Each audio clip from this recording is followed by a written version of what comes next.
Polytechnic प्रवेश परीक्षा 2023 के लिए वो बच्चे जो एक ग्रुप में अपना फॉर्म फिलअप किए हैं यानी इंजीनियरिंग के लिए, और उन बच्चों के लिए भी जिन्होंने डी फार्मा के लिए पॉलिटेक्निक का फॉर्म फिलअप किया है, आप हमारे YouTube चैनल को सब्सक्राइब करें। आपको एग्जाम तक प्रतिदिन ऐसे ऐसे वीडियो हम अपलोड करेंगे जो आपके एग्जाम के लिए बहुत ही महत्वपूर्ण है। हम आपको उन छोटी छोटी बातों को जो पॉलिटेक्निक के एग्जाम में आ रहे हैं उसकी बात करेंगे। मेरे प्यारे बच्चों, इसी क्रम में आज हम आपको पहला वीडियो अपलोड कर रहे हैं जिसका टॉपिक है बेटा प्रकाश का अपवर्तन, रिफ्रैक्शन ऑफ लाइट, प्रकाश का अपवर्तन। मेरे प्यारे बच्चों, बहुत ही ध्यान से सुनिएगा। प्रकाश का अपवर्तन यह हम आपको इंटर फाइनल के लिए नहीं, प्रतियोगी परीक्षाओं के लिए यह वीडियो अपलोड हो रहा है, क्योंकि प्रतियोगी परीक्षाओं में डिफिनीशन नहीं पूछी जानी है, उन बातों पर ऑब्जेक्टिव क्वेश्चन आने हैं। तो शुरुआत करते हैं प्रकाश के अपवर्तन की। सबसे पहले एक बात जो हम आपको बता रहे हैं, इस पर हर 1-2 साल पर क्वेश्चन आता है कि जब प्रकाश की किरणें एक माध्यम से दूसरे माध्यम में जाती हैं तो वो कौन सा गुण है जो कि अपरिवर्तित रहता है। मेरे प्यारे बच्चों, आप आवृत्ति यानी फ्रीक्वेंसी को टिक करेंगे। जब प्रकाश की किरणें एक माध्यम से दूसरे माध्यम में जाती हैं तो आवृत्ति एक ऐसा गुण है जो कि अपरिवर्तित रहता है। आपके पेपर में यह प्रश्न होगा कि जब प्रकाश की किरणें एक माध्यम से दूसरे माध्यम में जाती हैं तो कौन सा गुण अपरिवर्तित रहेगा। आपको दिया होगा तरंग की चाल, तरंगदैर्घ्य, आयाम, आवृत्ति। तो बेटा आप आवृत्ति यानी फ्रीक्वेंसी को टिक करेंगे। याद रखिए, जब प्रकाश की किरणें एक माध्यम से दूसरे माध्यम में जाती हैं तो आवृत्ति एक ऐसा गुण है जो कि अपरिवर्तित रहता है। आइए अब हम लोग प्रकाश के अपवर्तन की बात कर लेते हैं कि प्रकाश का अपवर्तन है क्या। मेरे प्यारे बच्चों, कहता है कि जब प्रकाश की किरणें एक माध्यम से दूसरे माध्यम में जाती हैं तो अपने मार्ग से कुछ विचलित हो जाती है। यह घटना प्रकाश का अपवर्तन कहलाती है। प्रकाश की किरणों का एक माध्यम से दूसरे माध्यम में जाने पर अपने मार्ग से विचलित हो जाने की घटना को प्रकाश का अपवर्तन कहते हैं। मेरे प्यारे साथियों, तो परिभाषा आने नहीं जा रही है पॉलिटेक्निक प्रवेश परीक्षा में। याद रखिए, ये जो बात बताने जा रहे हैं इस पर आपको प्रश्न मिलेगा। मेरे प्यारे साथियों, जब प्रकाश की किरण, मान लीजिए ऊपर ये सघन माध्यम, अंग्रेजी बोले बाबू तो denser medium denoted by small D, और ये आपका बेटा विरल माध्यम रेरर मीडियम, इसे हम स्मॉल आर से लिख दे रहे हैं। मेरे प्यारे बच्चों, ये आपका अपवर्तक तल है। अपवर्तक तल यानी ऐसा तल जो दोनों माध्यमों को पृथक करता है, अलग करता है, उसे अपवर्तक तल कहते हैं। अपवर्तक तल पर जो लंबवत रेखा है उसी का नाम अभिलंब है। मेरे प्यारे बच्चों, जब प्रकाश की किरण सघन माध्यम से विरल माध्यम में जाती है तो अभिलंब से दूर हट जाती है। मेरे प्यारे बच्चों, ये आपकी आपतित किरण है।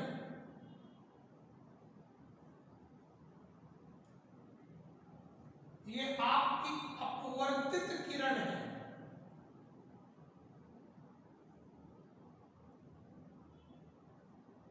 इसका नाम है आपतन कोण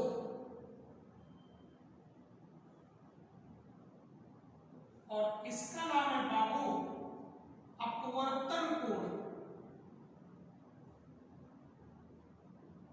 इसे हम स्मॉल आर से डिनोट करेंगे। मेरे प्यारे बच्चों, तो आप ये समझेंगे कि जब प्रकाश की किरणें सघन माध्यम से विरल माध्यम में जाती है तो अभिलंब से दूर हट जाती है। मेरे प्यारे बच्चों, आपतित किरण और अभिलंब के बीच बने कोण को आपतन कोण कहते हैं, जबकि अपवर्तित किरण और अभिलंब के बीच बने कोण को अपवर्तन कोण कहते हैं।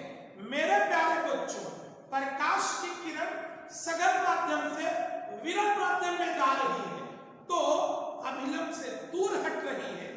इस कंडीशन में ये जो आपका आपतन कोण है ये अपवर्तन कोण से छोटा होगा। I less than R। मेरे प्यारे बच्चों, अब पॉलिटेक्निक प्रवेश परीक्षा में प्रश्न आ सकता है कि प्रकाश की किरणें सघन माध्यम से विरल माध्यम में जा रही हैं, निम्न में कौन सा कथन सत्य है? I less than R, I equal to R, I greater than R, कोई संबंध नहीं है। तो मेरे प्यारे बच्चों, जब प्रकाश की किरण सघन माध्यम से विरल माध्यम में जाती है तो I लेस देन R यानी आपतन कोण अपवर्तन कोण से छोटा होता है। मेरे प्यारे बच्चों, यहीं पर अगली बात ध्यान से सुनिएगा। अगर प्रकाश की किरणें विरल माध्यम से सघन माध्यम में जा रही है, जब प्रकाश की किरणें विरल माध्यम से सघन माध्यम में जाती हैं तो अभिलंब की ओर झुक जाया करती हैं। आइए, ये बेटा अपवर्तक तल, ये है अभिलंब, ऊपर की साइड में हम विरल माध्यम ले रहे हैं और यहां है बेटा सघन माध्यम। प्रकाश की जो किरणें हैं वो विरल माध्यम से जब सघन माध्यम में जाएंगी तो अभिलंब की ओर झुक जाएंगे। मेरे प्यारे दोस्त, याद रखना कि जब प्रकाश की किरण विरल माध्यम से सघन माध्यम में जाती है तो अभिलंब की ओर झुक जाती है। इस स्थिति में जो आपका आपतन कोण है ये अपवर्तन कोण से बड़ा होता है। आपके पेपर में पूछेगा कि प्रकाश की किरणें विरल माध्यम से सघन माध्यम में जा रही हैं, बताइए I लेस देन R है, I ग्रेटर देन R है, I इक्वल टू R है, कुछ कह नहीं सकते हैं। तो मेरे प्यारे बच्चों, अगर विरल से सघन में जा रहे हैं तो अभिलंब की ओर झुक जाते हैं। इस स्थिति में आपतन कोण अपवर्तन कोण से बड़ा होता है।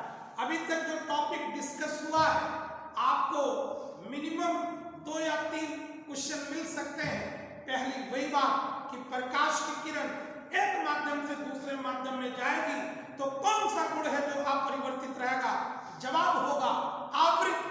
और दूसरा क्वेश्चन बेटा, जब प्रकाश की किरणें सघन माध्यम से विरल माध्यम में जाती है तो अभिलंब से दूर हट जाती है। इस स्थिति में आपतन कोण जो होता है वो अपवर्तन कोण से छोटा हुआ करता है, I लेस देन R। और मेरे प्यारे बच्चों, जब प्रकाश की किरण विरल माध्यम से सघन माध्यम में जाती है तो अभिलंब की ओर झुक जाती है और इस आपतन कोण अपवर्तन कोण से बड़ा होता है।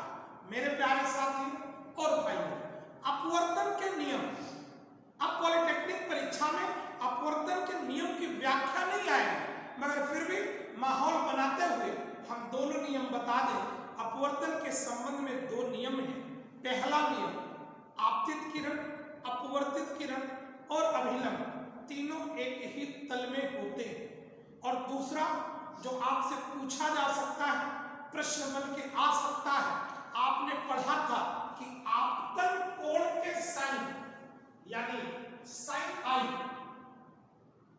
और अपवर्तन कोण के साइन यानी साइन आर का जो अनुपात है वो हमेशा एक नियतांक होता है। और ये क्या होता है बेटा, इज इक्वल टू 1:2, पहले माध्यम के सापेक्ष दूसरे माध्यम का अपवर्तनांक। ये जो अपवर्तन का दूसरा नियम है, इसी को जमाना स्नेल के नियम के नाम से भी जानता है। ये जो नियम है कि आपतन कोण के साइन एवं अपवर्तन कोण के साइन का अनुपात सदैव एक नियतांक होता है। इस नियतांक को पहले माध्यम के सापेक्ष दूसरे माध्यम का अपवर्तनांक कहते हैं। यह नियम स्नेल के नियम के नाम से, स्नेल का नियम, यह नियम स्नेल के नियम के नाम से भी जाना जाता है। मेरे प्यारे बच्चों, इस टॉपिक में जो सबसे महत्वपूर्ण बात है, जिस पर प्रतियोगी परीक्षाओं में प्रश्न आता रहता है, वो है बेटा क्रांतिक कोण, क्रिटिकल एंगल। क्रांतिक कोण क्या है? What is the critical angle? क्रांतिक कोण से आप क्या समझते हैं? क्रांतिक कोण, क्रिटिकल एंगल, इसे हम सी से रिप्रेजेंट करते हैं। आइए सबसे पहले क्रांतिक कोण की बात करें। क्रांतिक कोण है क्या? याद रखिए, प्रश्न पूछेगा कि क्रांतिक कोण बनता है सघन माध्यम में, विरल माध्यम में, दोनों में बन सकता है, इनमें से कोई नहीं। हम आपको बता दे रहे हैं, याद रखना कि जो क्रांतिक कोण है ये सदैव सघन माध्यम में ही बनता है। क्यों? डिफिनीशन सुने बेटा, क्रांतिक कोण का मतलब क्या है? कहता है कि सघन माध्यम में बना हुआ वह आपतन कोण जिसके संगत विरल माध्यम में बना हुआ अपवर्तन कोण 90 डिग्री होता है, 90 डिग्री होता है, क्रांतिक कोण कहलाता है। चूंकि जब प्रकाश की किरण सघन से विरल में जाती है तो अभिलंब से दूर हटती जाती है। एक ऐसा आपतन कोण होगा जिसके लिए अपवर्तन कोण 90 डिग्री हो जाएगा। इसी स्पेशल आपतन कोण का नाम ही क्रांतिक कोण है। तो मेरे प्यारे बच्चों, सघन माध्यम में बना हुआ वह आपतन कोण जिसके संगत यानी जिसके लिए विरल माध्यम में बना हुआ अपवर्तन कोण 90 डिग्री होता है, क्रांतिक कोण कहलाता है। मेरे प्यारे बच्चों, क्रांतिक कोण सदैव सघन माध्यम, टेंसर मीडियम में ही बनता है। मेरे प्यारे दोस्तों, इस बात पर दूसरा ऑब्जेक्टिव प्रश्न इस प्रकार से आता है, आपसे कहेगा कि यदि आपतन कोण क्रांतिक कोण के बराबर है, if I = C, in this condition, पहला ऑप्शन कहेगा R < 90, दूसरा कहेगा R > 90, अगला कहेगा R = 90 और अगला नन लिख देगा। इनमें से कोई नहीं। याद रखिए, आज के बाद, आज का दिन इसी बात के नाम, आज का दिन क्रांतिक कोण के नाम। मेरे प्यारे बच्चों, कि यदि I = C, ऐसी कंडीशन में जो R होता है वो 90 डिग्री होता है, सघन माध्यम में बना हुआ वह आपतन कोण जिसके संगत विरल माध्यम में बना हुआ अपवर्तन कोण 90 डिग्री होता है, क्रांतिक कोण कहलाता है। याद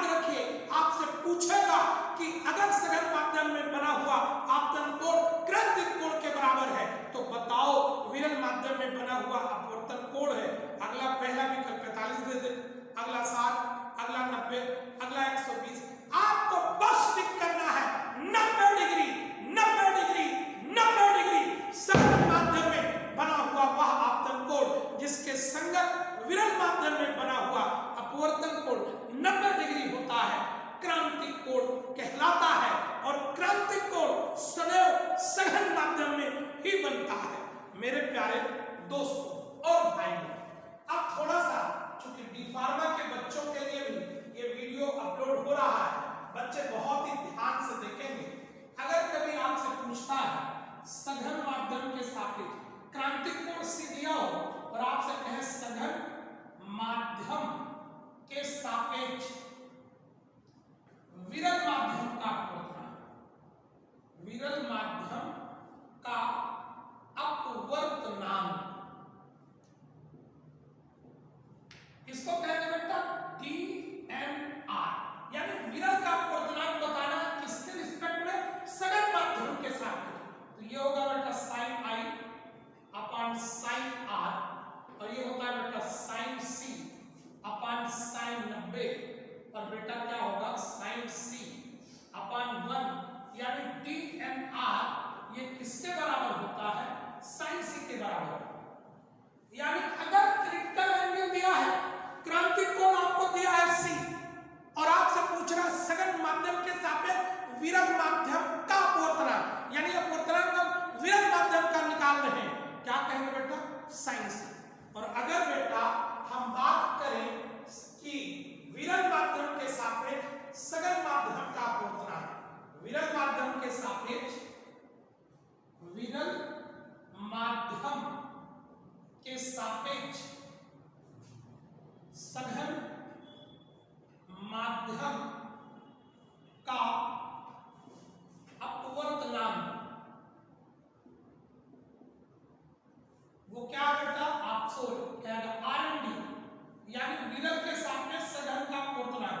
ये क्या होता है बेटा 1/DNR इसका 1/sin C और आगे क्या हो जाएगा बेटा cosec C, यानी RMD अगर कभी बताना है, यानी विरल माध्यम के सापेक्ष सघन माध्यम का अपवर्तनांक बताना है, cosec C यूज करना बेटा। और अगर सघन माध्यम के सापेक्ष विरल माध्यम का अपवर्तनांक बताना है तो sin C यूज करना, DNR sin C RMD cosec C, DNR sin C RMD cosec C। तो मेरे प्यारे बच्चों याद रखिएगा। आइए जाते जाते अंत में सबसे महत्वपूर्ण टॉपिक वो है बेटा पूर्व आंतरिक परावर्तन, यानी पूर्व आंतरिक परावर्तन, टोटल इंटरनल रिफ्लेक्शन, पूर्ण आंतरिक परावर्तन। डिफिनीशन सुनिए, फिर अंदर से जो क्वेश्चन निकलेंगे वो हम निकाल के बाहर लाते हैं। आपने पढ़ा, कहता है कि प्रकाश की किरणों का अपवर्तन के पश्चात, या आप कहें अपवर्तन के पश्चात प्रकाश की किरणों का अपने माध्यम में वापस लौट जाने की घटना को पूर्व आंतरिक परावर्तन कहते हैं।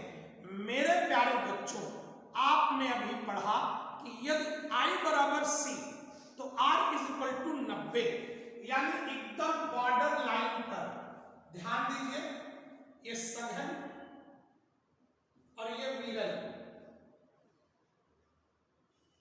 ये आपका अगर आपतन कोण क्रांतिक कोण के बराबर है तो ये अपवर्तन कोण R कितना है 90 डिग्री। अब अगर आपतन कोण को आप क्रांतिक कोण से थोड़ा सा बड़ा करें तो प्रकाश की किरण अपने माध्यम में वापस लौट जाएगी, और जब अपने पहले माध्यम में वापस लौटेगी तो क्या होगा, परावर्तन कहलाएगा। अपवर्तन के पश्चात परावर्तन हो रहा है, पूर्ण आंतरिक परावर्तन कहलाएगा। मेरे प्यारे बच्चों, आपके लिए महत्वपूर्ण बात यह है कि आपसे कहेगा कि पूर्ण आंतरिक परावर्तन के लिए for total internal reflection I less than C, I equal to C, I greater than C, अगला इनमें से कोई नहीं। याद रखना, पूर्ण आंतरिक परावर्तन की घटना तभी संभव होती है जब आपतन कोण क्रांतिक कोण से बड़ा होता है। पूर्ण आंतरिक परावर्तन की घटना तभी संभव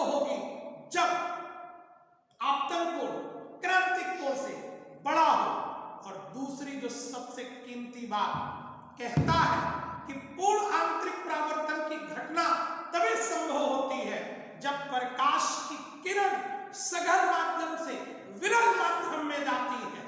याद रखना, कंपटीशन की बात है, सवाल इस तरह से पूछेगा, निम्न में से किस परिस्थिति में पूर्ण आंतरिक परावर्तन की घटना संभव है?